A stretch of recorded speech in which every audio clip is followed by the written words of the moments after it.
ಎಂದು ಕೂಡ ನಿನ್ನ ಜೊತೆ ಇರುವಂತೆ ಕನಸನು ದಯ ಪಾಲಿಸು.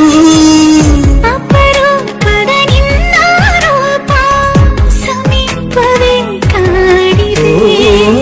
ದಿನ ರಾತ್ರಿಯು ಇನ್ನೂ ಈಗ ಇದೇ ಕಥೆಯಾಗಿದೆ.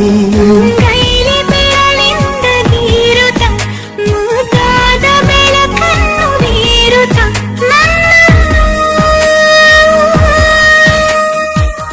ಅಪಹರಿಸಿದೆ ನೀನು.